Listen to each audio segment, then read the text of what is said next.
আসসালামু আলাইকুম সবাইকে। অনেকদিন পর আপনাদের মাঝে ফিরে এলাম। এই যে সুন্দর বোতল ক্রাফটটি দেখছেন, এর পেছনে একটা লম্বা গল্প আছে। এই ক্রাফটটি আমি তৈরি করেছিলাম আমার এইচএসসি পরীক্ষার পরের অবসর সময়ে। টিস্যু পেপার, মোল্ডেড ক্লে আর একটা সোডার বোতল দিয়ে।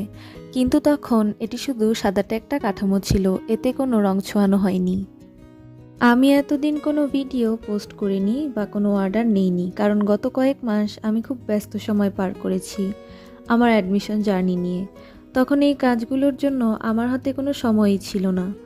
আমার ছোটবেলা থেকেই স্বপ্ন ছিল ঢাকা বিশ্ববিদ্যালয়ে চারুকলা নিয়ে পড়াশোনা করার। আলহামদুলিল্লাহ, আমার সেই স্বপ্ন সত্যি হয়েছে। আমি ঢাবির চারুকলায় চান্স পেয়েছি। এখন তো হাতে অনেক সময়, তাই এই বোতলটাকে রং তুলির ছোঁয়া দিয়ে কাজটা শেষ করতে নিয়েছি। এখানে আমি শুধু রং করার প্রসেসটাই আপনাদের সাথে শেয়ার করছি। বিভিন্ন রঙের অ্যাক্রিলিক কালার দিয়ে আমি ধাপে ধাপে রঙগুলো ফুটিয়ে তুলেছি।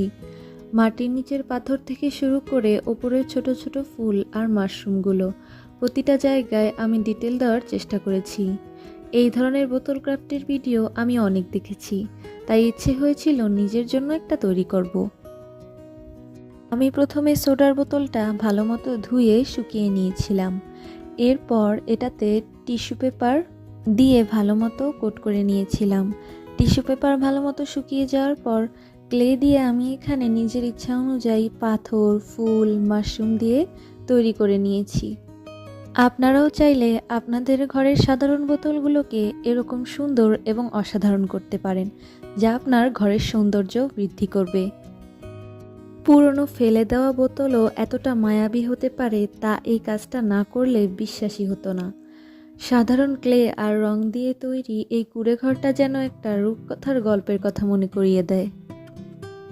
প্রতিটা পাথর আর মাশরুম আমি খুব যত্ন নিয়ে বানিয়েছি। ঘরের কোণে এমন একটা পিস থাকলে পুরো পরিবেশটাই কিন্তু বদলে যাবে। আমি এখন থেকে আবার নতুন নতুন ভিডিও দেওয়ার চেষ্টা করব এবং অর্ডারও নেব। আমার এই ভিডিওটাতে লাইক, ফলো আর শেয়ার দিয়ে যাবেন, আর কমেন্ট করতে কিন্তু ভুলবেন না।